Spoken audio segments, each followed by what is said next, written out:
Hi, I'm Tim Zacharias with Cougar USA and your host of Building Value. On today's episode, my guest is Terry Teach, Executive Vice President from Grundfos. Terry, welcome to the show.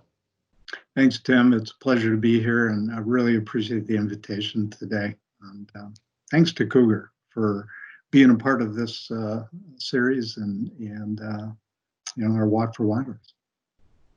Yes, sir. Well, today we're going to be covering Terry's background, his work at Grundfos, and his passion for solving the world's water crisis. On Building Value, we go behind the scenes at some of the most iconic buildings in Texas to showcase the incredible people that design, build, and maintain them, and their impact on the community.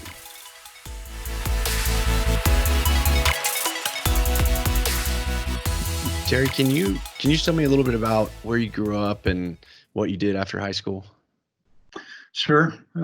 So born in a small farming community in north central Wisconsin, and a community called Richland Center.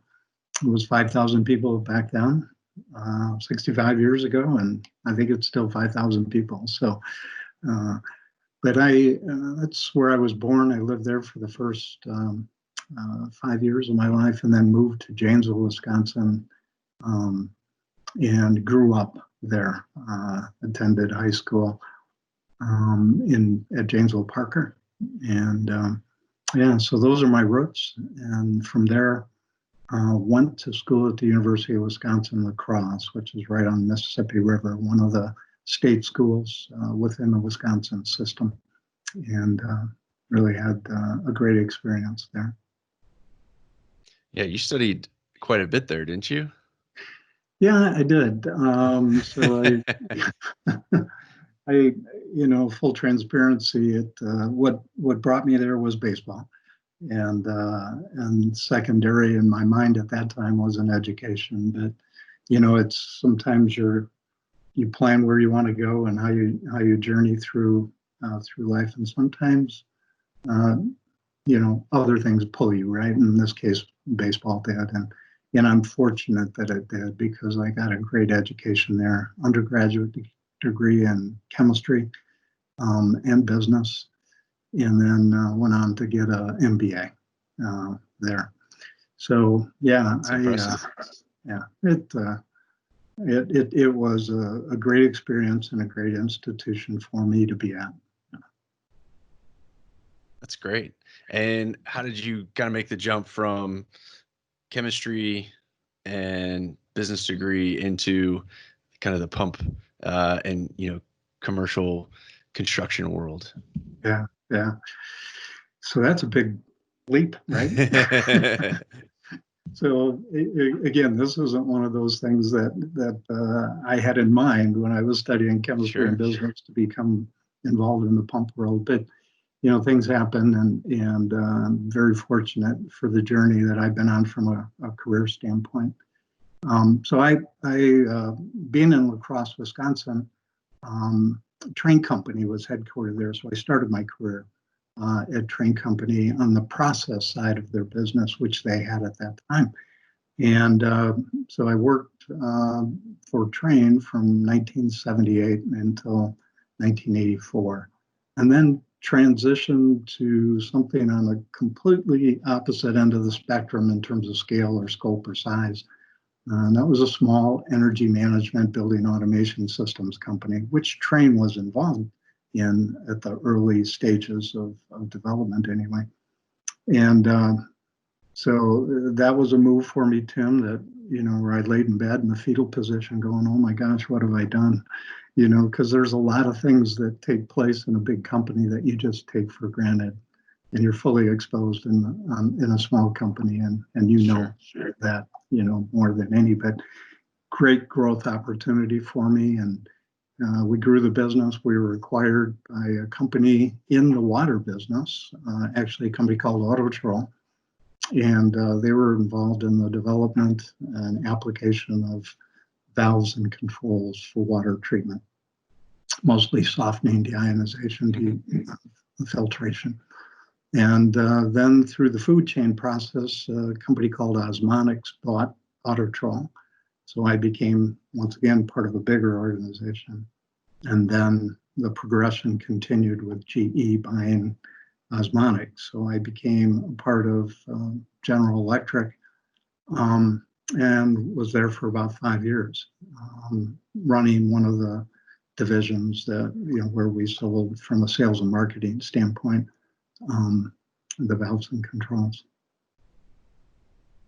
That's really interesting. I mean, that's a kind of an interesting path to start with a big company, go small, and then kind of work your way back towards a big company. So you've kind of seen both sides, and maybe you had a little bit more perspective or different perspective when you went back to the big company.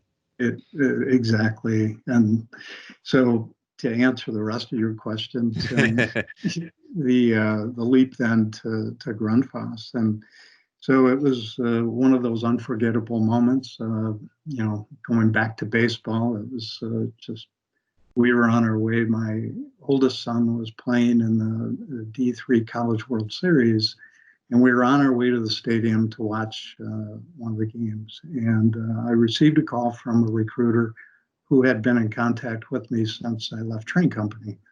And his opening line was, "Terry, before you politely tell me no again, please listen to the story about this company called Grundfos." And so I did. I took the time and really reflected upon what he shared with me about the company, not only their products, their innovation, their position in the marketplace, but the value and their purpose foundation. And it really resonated. This sounded interesting to me. And so, that opened the door. And 7 interviews later, we both finally said, yeah, this feels like the right match. And so that was in 2005. And okay. So October 31st, 2005 is when I officially joined Grundfos. There you go. Happy Halloween. Exactly. Yeah. Nice. And, I'll never forget the day I walked in the door, one of the gentlemen, Dave Ireland, who was I was working with on his team, his son, Chris, now works with us. Dave greeted me in the conference room door and said, "Terry, you've just made the best career decision of your choice." And I have to say it was a bold statement for Dave to share. But I also have to say he was right. It was a great move for me, and hopefully I've had the opportunity to contribute to Grundfos. So I always say that I've been for most of my career in the water business, previously treating it. Now I move it, and it's been a great opportunity to be with a company that does it in the way that Grundfos does. Yeah, for sure. And we're, I've said it before, we're proud to be associated with a company that has those values and that purpose that you mentioned as well. So, and, kind of fast forward a few years from when you joined on, what is it that you're currently doing with Grundfos now? So I've had the opportunity to be involved in overseeing areas of our sales organization, marketing, and business development. Currently, Tim, I'm involved in what we call demand planning and revenue planning, which is part of our sales inventory operations and planning process as a group organization. And I oversee that for our Americas region. That's quite a challenge, I imagine. I mean, I know there's multiple partners across multiple markets, all with a little bit different demands, I'm sure, of what they would like you to order. So that sounds like quite the challenge. It indeed is, and we're evolving and maturing in the process. But one of the key things is working with partners to be able to get that view in terms of what the market demands, not only are currently, but what they're going to be, so we can plan strategically and appropriately for those. Yeah. Sure. And say if you have any insights into what the demands might be here in the next 6, 9, 18 months, if you have a crystal ball that we're not aware of, please share that with us. It is uncharted waters, and certainly everybody's looking for clarity in that crystal ball in terms of what is forthcoming. There's a lot of references to the Great Recession, in terms of 08 and 09. And so, but it's different. And, the reasons for it are different. And I think the actual phenomena that we're a part of right now is certainly different. And so we're all trying to figure that out, and really the ramifications of what that means for every facet of our partners and ourselves in transacting business here going forward. But yeah, we're trying to look empirically at every piece of data that we can, to give us indications in terms of when that recovery actually is taking place, and looking at the overall health of our economic environment. Yeah, we're trying to do the same, obviously on a little bit smaller scale than what y'all are dealing with, but definitely there are some kind of I don't know if you want to say it mirrors maybe a little bit on paper what happened in 08, 09, like you said. But I'm hoping that it's a little bit more of a steeper recovery as we go forward. But like kind of said, I think time will tell. I think that'll be the only way we're going to find out for sure. So yeah, I agree. So you kind of mentioned the values and purpose a little bit of Grundfos.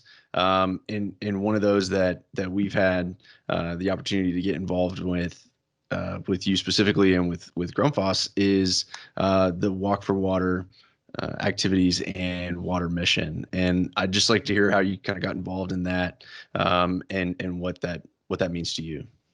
Sure.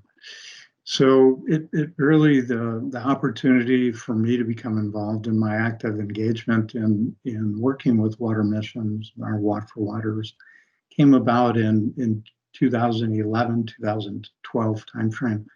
And the president of our U.S.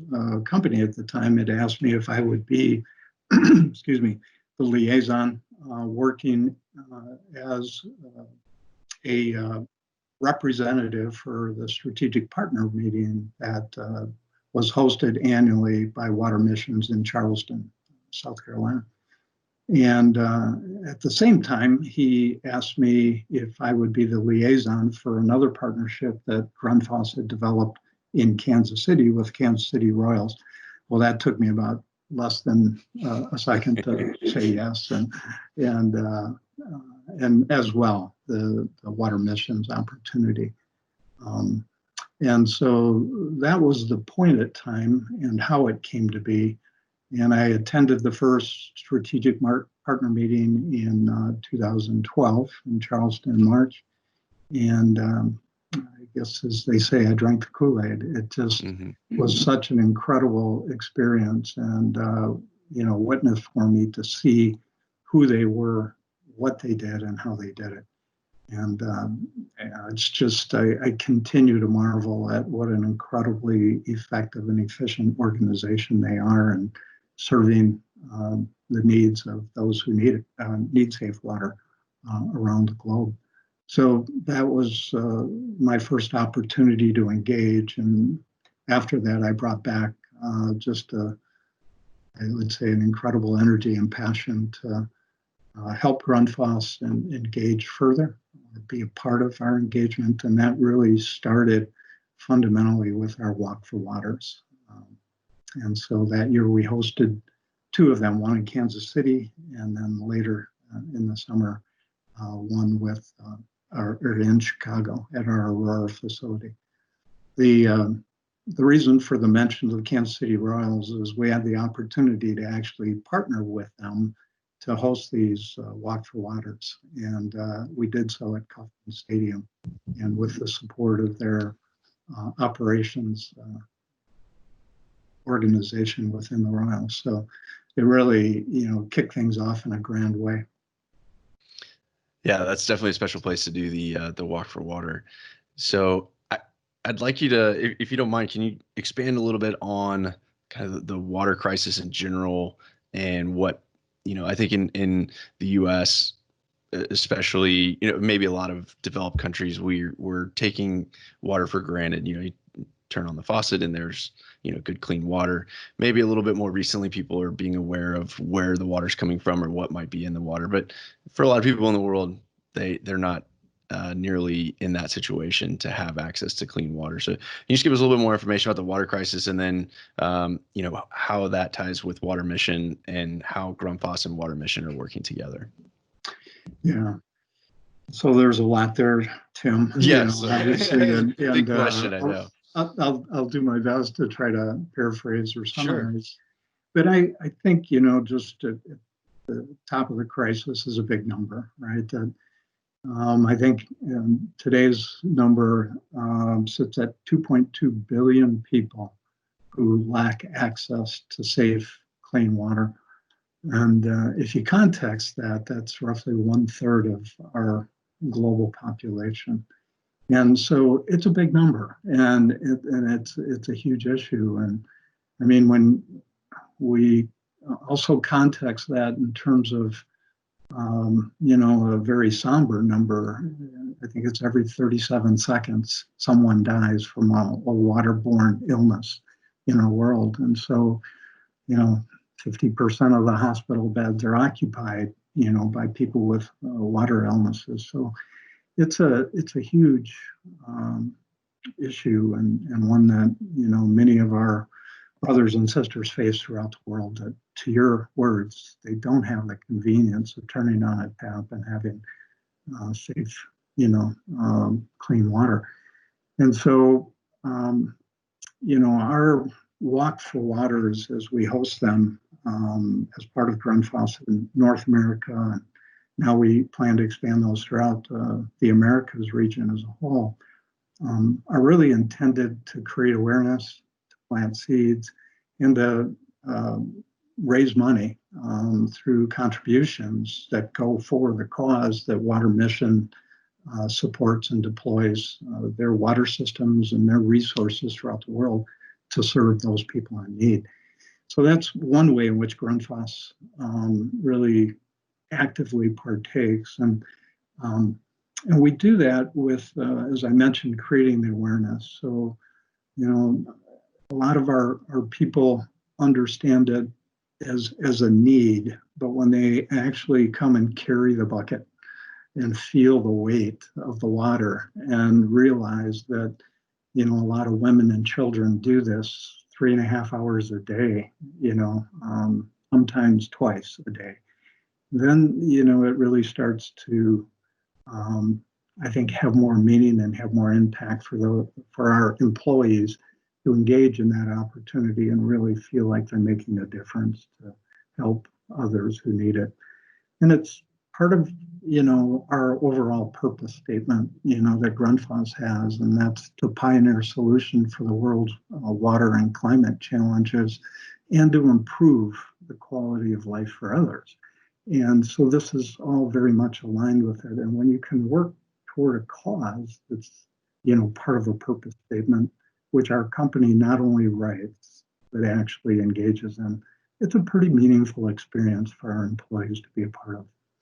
So I think most would tell you that, this is one of the reasons that we're all proud to work for Grundfos is, the active engagement and the opportunities and the belief that we have as a core foundation and part of our values, as you mentioned, particularly sustainability, that really support that. So it's not just words on a website or on an annual report. It's actually something that this company lives, and so I'm proud to be a part of that. If you look into the future, that's what we do today, and I'd be remiss if I didn't mention our foundation, the Paul D. Jensen Foundation, actually is a significant contributor to this water crisis, not only to Water Missions, but to other organizations. But Water Missions is a significant recipient of the contributions made by the Paul D. Jensen Foundation, and they deploy those resources very effectively in some significant projects around the world. And so, looking toward the future in our 2025 strategy, it's a very intentional objective that's been set forth to, in collaboration and conjunction with our partners, serve 300 million people of need throughout the world. And right from our CEO and our top leadership, everyone is very much in support of Grundfos being a part of SDG6, a global initiative, and really taking ownership for a very ambitious part of that.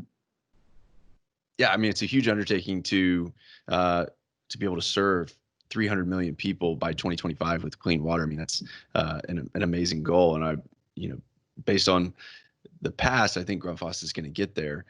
So can you just what is it that happens after that money is raised through these Walk for Waters, and how do these people actually get that access to clean water?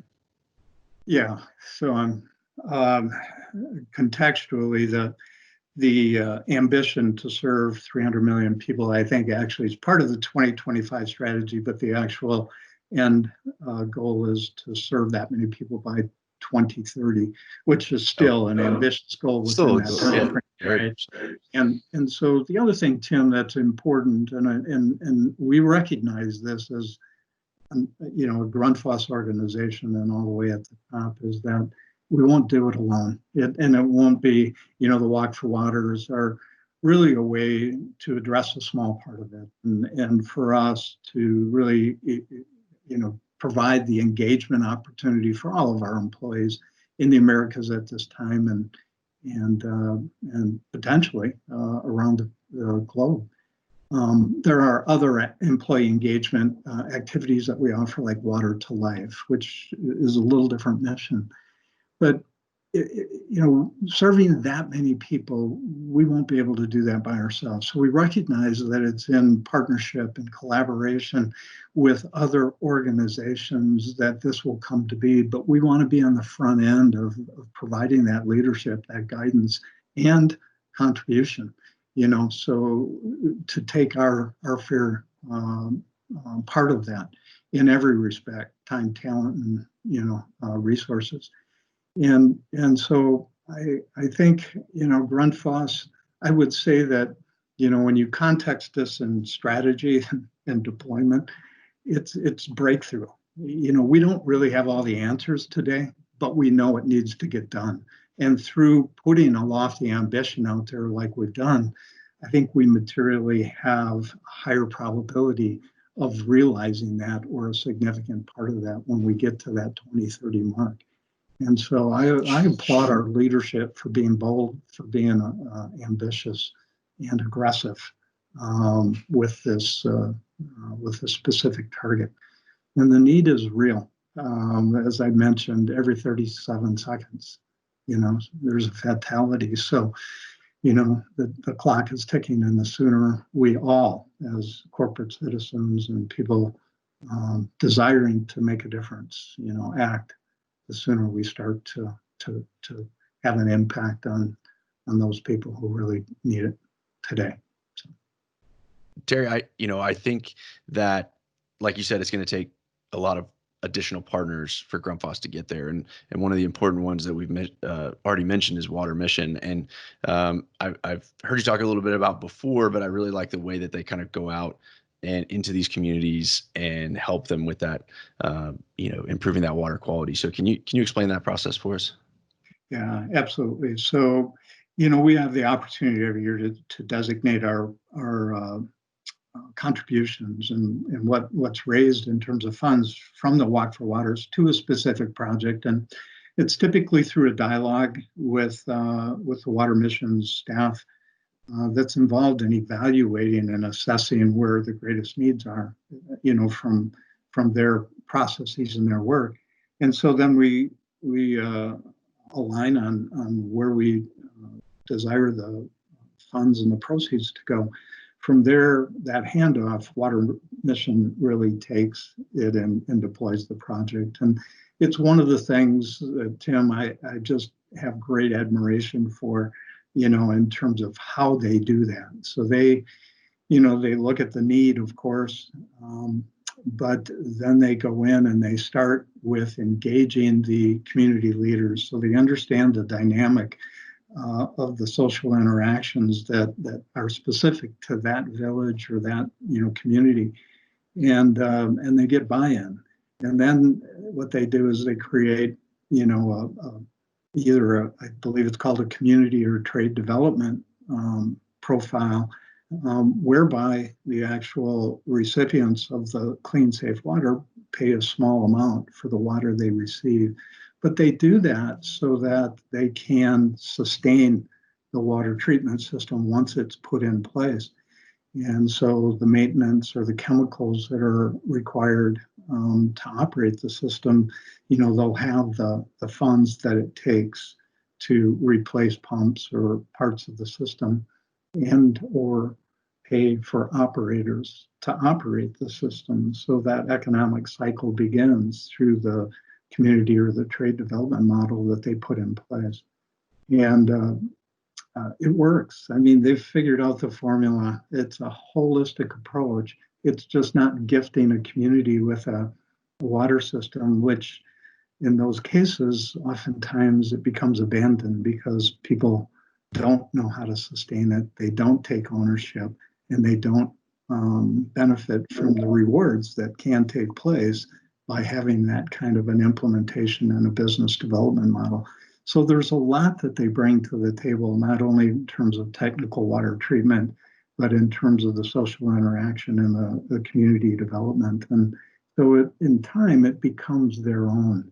And they have the pride of ownership and the responsibility to maintain that. Of course, Water Mission is there for supporting it, but the ownership really evolves and matures to a point that it becomes the communities. And I think that's a really great thing. And they've created their processes over the years, with the involvement of many people of different disciplines to come up with a formula that they have. And so I think hopefully that answers your question, that they've done it in terms of many of these communities, Tim, are remote. And so they don't have electricity. They can't afford to operate generators on fuel. And so solar operated water systems are really important. And that's where Grundfos, plays a significant part with the innovative products that we've been able to develop over the years and apply in this type of environment. Love that model. And I think it's really impressive the way that they're not only providing the clean, safe water, like you said, but also using that as a way to help build up the community and kind of pull them up from that stage of not having access to clean water, having those diseases that come along with it, can really kind of help grow that community to the next level. And, we like to say, we look at water as the lifeblood of a building, but in here it's more of the lifeblood of the community for what we're talking about and being able to help them grow. So that's spot on, Tim. And really, when you look at the model and how they deploy it and how successful it often is, it not only serves the people with, that fundamental need of safe water, but it is that economic development. And I had the opportunity to witness one of the first solar installations in Haiti, the village of Gourmand, where, they had incredible cholera outbreaks and many casualties and fatalities because of that over a long period of time. And so putting in the water system turned that around. But the economic development that had transformed over the years that the system had been put in was incredible. So I got to see a school that had been built. And now, instead of those children walking to get their safe water, they now were attending classes and learning and applying in time that knowledge to their commerce within the city. We got to see a church develop so people of faith could go and worship. But along the main street, these little huts of commerce that had taken place. And that was all because of the fundamental need of water being provided to that village and that community. And so it's an incredible transformation that takes place by something so fundamental and simple as providing safe, clean water. It's incredible. And like I said, I feel like it's something that we all take for granted, having that just, growing up with it, not even thinking about it, not realizing how big of an impact that can have for other people. So that's incredible. Yeah, it truly is. It's one of those coming together of the technology and the will to serve, which Water Missions has, and it really has resulted in some great things. And one of the things about Water Missions, Tim, that is truly remarkable is they're people. They've got an incredible vision to serve others, but through the years that I've been involved with them and had the opportunity to get to know a number of the people throughout the world, these are incredibly capable individuals, typically young men and women, in a lot of cases, who could go do anything they want, but they choose to do this with Water Missions. And I got to tell you that is inspiring and motivating and energizing for me personally, but I know for a lot of people who have the opportunity to see what they do and how they do it and who they do it with. Well, and that passion is infectious too. I mean, the first time we talked about Walk for Water and everything that we're talking about today was a few years ago, and I still remember that conversation and see that felt that passion that you have for it, and obviously you still have it today, and that's pushed us to get more involved in the Walk for Water events in Houston and just be more aware in general. So I love that passion that you have for this, and it's obvious that I think anybody that kind of gets involved in these feels that and kind of walks away with a little bit different perspective. So I appreciate that. Well, thank you, Tim, for the kind words. But I have to tell you, one of the things that has been most rewarding for me is having the opportunity to work with companies like Cougar and who bring forward, their own passion and their own desire to be involved and engaged, and individuals like yourself and your dad who have, demonstrated that, firsthand by being there and serving. And so, it's kind of what fuels not only myself, but many of us who have the opportunity to be involved in organizations like this, Grundfos Water Missions and Cougar as partner. And just think your leadership and your involvement will hopefully inspire others, to come together and help serve this great need.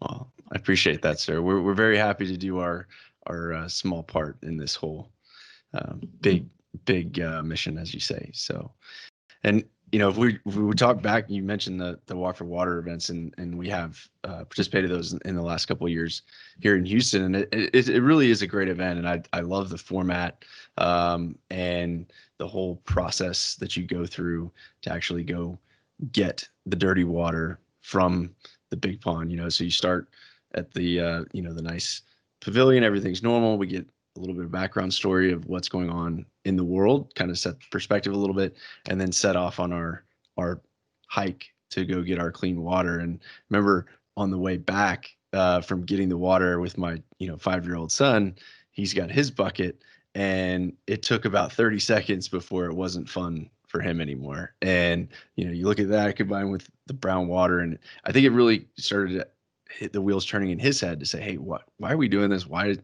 I have to carry this water? What is all of this? So I love that format, and like I said, it's had an impact on us. And if we kind of look forward a little bit, what is the Walk for Waters look like? Maybe this year, I know it's going to be a little bit different, but what are the plans going forward with Walk for Water? So this year, because of the environment and landscape that all of us are operating in, it'll be more challenging and more difficult to host it in its traditional form. And so we're looking at ways in which we can do a virtual walk. And certainly we're putting a lot of energy toward that right now to make it materialize in the not too distant future.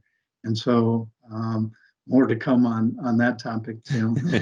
Sure. But I would hope after this year and our virtual walk that we'll have the opportunity to go back to the traditional format that you reflect upon. And I think there is an incredible opportunity for us to offer the experience which you described. And so it would be our hope that, in 2021 and beyond, that we continue to be able to host a Walk for Water like you've had the opportunity to experience and Cougar employees for the last couple of years, but grow that and expand it, toward a broader participation through your help and work in years to come. But I think, there could be some unforeseen benefits by this virtual walk, that maybe it becomes a collective, effort in the future that we learn new things from, offering a virtual walk this year that may be additive to the traditional in forthcoming years. And we've learned a lot, about working from home and, during this lockdown. And so, I would anticipate we'll look at this as an opportunity. Yeah, no, I think that's a great way to look at it. And as you're talking, I'm thinking, hey, where could I take Mikey to go get water this year if we don't have the walk? And to kind of continue that story that I was talking about, to carry that water back from the dirty pond and take it eventually back to the cleaning station, to see the water go through the purification process, come out clean on the other side, and to know that that's a small taste or a small example of what people are going through to actually get clean water every day. I know personally that impacted me, and it definitely even 5-year-olds can kind of pick up on that and start to realize maybe things they have are easier than some others. So I definitely would like to see, like you said, hope to see that continue to grow and find ways to do it virtually this year and to grow them in years to come. Well, your story about your son and the opportunity to walk with him and meet him and have him be a part of the Walk for Water experience is truly one of the things I think that for you as a father, for us as organizers and executors of Walk for Waters, that's the inspiration that really, we like to witness. And we always context, what we try to share at these Walk for Waters is planting seeds. You never know when or where they're going to germinate, but it's the youth of our world that I think gives us, hope and inspiration that whatever you and I have the opportunity to contribute to now, they will carry on by experiences like these Walk for Waters. And I think I've shared with you a grandson that's about the same age as your son. And we had the opportunity to walk together in Chicago a few years ago. And it was, for me personally, one of the greatest experiences to hold his hand through the walk and to see him carry that little bucket, Yep. Dirty water. But he didn't fully understand it at the time, but he remembered it as an experience that he wanted to do again, like your son. And so that's the starting point. And then, as I think I shared the story about Scotty Parker, the young boy who, not too much older than your son Mikey and my grandson Hunter. He heard the story of the water crisis and began his own, contribution toward serving others in what's turned out to be an incredible, huge way. And I don't know if you want to, go through any of that story if we have time, but yeah. definitely have time. It's a great story. Yeah. So Scotty's one of those true inspirations, right, for all of us. And at the age of 7, I think, was sitting in a Sunday school class, and his teacher, who now works for Water Missions, he didn't at the time, was just teaching the class about the water crisis and presenting some of the facts. And Scotty went home and told his mom and dad that he wanted to do something about the water crisis. And so they talked about it, and Scotty decided that year, instead of receiving birthday gifts, he would take the money from his birthday and gift it to Water Mission. And so I think it was started out around $100, and then the next year he recruited his sister to do the same thing, and I think they, as a family, contributed around $300 the next year. And then Scotty had, just a greater drive and passion, and so at the age of 10, he decided he wanted to run across the state of South Carolina and raise $50,000. And so his mom and dad, thought that was grand and great, but they didn't know if it'd be so good for a 10-year-old to be doing that. So they actually enlisted their, doctor and consulted with him, and he advised against it. And Scotty, determined to do this, said, well, what if I bike? And so the doctor gave permission, and his parents, allowed that to happen. So at the age of 10, he actually biked across the state of South Carolina and raised beyond his goal of $50,000 to give to Water Missions. And so it is incredible. And the last part of the story is at the age of 13, he had bigger visions. And so riding across the United States became his goal, and raising over $500,000 for the cause was his ambition. And so at the age of 13, he did that. He completed the ride and raised, I believe it was $620,000 for the cause. So it's just an example of planting seeds and not knowing how they're going to germinate or grow or when and how. But it also demonstrates that, yes, we are only one, but we are one. And, why not let, what we can do, not be compromised by what we can't do. And so, he's a tremendous example of that and inspiration, I think, for us all. I don't know what you were doing at the age of 13, but I certainly wasn't thinking about those kinds of ambition. I was, I love that story. And at 13, I was riding my bike, but it was not to raise money for a worthy cause like that. So definitely an inspirational story. Yeah, he is, and he continues to be.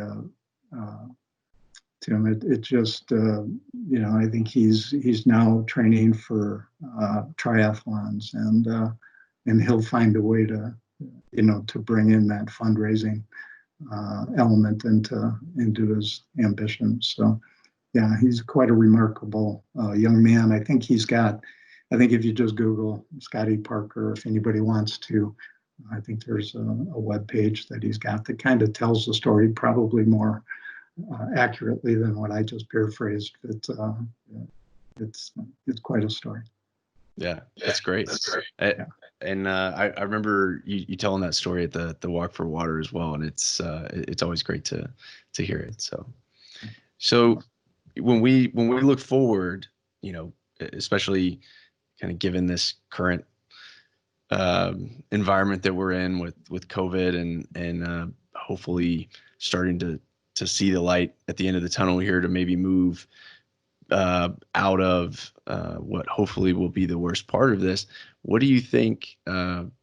We've talked a little bit about Grundfos's goals, but what do you see maybe as some silver linings to everything that's been going on over the last few months, and where do you see kind of Grundfos and Water Missions going forward with their goals?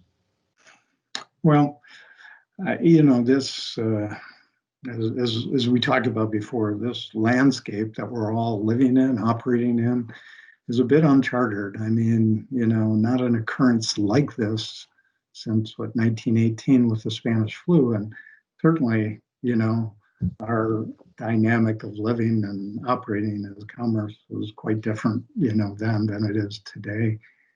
But I think, when you look at what is taking place to really counter this invisible enemy, it just speaks to the courage and the commitment that a number of people in our world, stand for today and take action against, all the healthcare providers and all the, individuals in our community that put themselves at risk to do what they're asked to do every day. Even, the people that run the streets and collect all the waste that, that we as individuals create. They're heroes. They're people that are just serving all of us. And I think, that theme that we hear of, we're in this together. And I hope we can take, the awareness and the knowledge that's come about from this pandemic and this crisis and recognize that there are other crises that are as big, if not bigger, and that we can all rally around the need that exists in this water, crisis. So,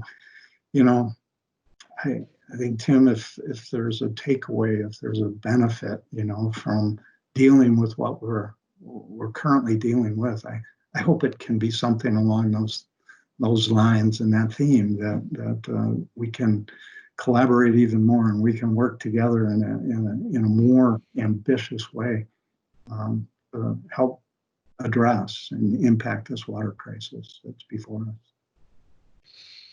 Yep, I agree. And, I think times like these give people the opportunity to step up or to kind of make those changes that you're talking about, or be able to find creative ways to solve these problems. And people have shown definitely that they can do that with everything that's happened with COVID. And, I've talked with David Millen about examples of how that's happening even within Grundfos and just in general. But, I think, like you said, if maybe that kind of effort or energy would be applied towards the water crisis, that maybe we would see, a little bit, maybe more than 300 million people. That goal that you threw out there, maybe we could help more than that. So I would agree. I would, I hope we all are able to come out of this, seeing it hopefully maybe as an opportunity to change for the better. Yeah. Well said, Tim. Yeah. All right. Well, Terry, I think that about wraps up our episode today. I really appreciate you coming on, Building Value. Really enjoyed our conversation today. Well, Tim, thanks for, the invitation and allowing me to have the opportunity to be a part of it. I think this has really been a great, interesting session for me to be a part of, and thank you for that. Yeah, and also, I definitely appreciate your passion for the water crisis and the work you've done with Water Mission and the Walk for Water, and allowing us to take part in that here in Houston. So thank you again, and also want to thank everybody who is watching or listening today. Thank you for watching this episode of Building Value, and we will see you next week.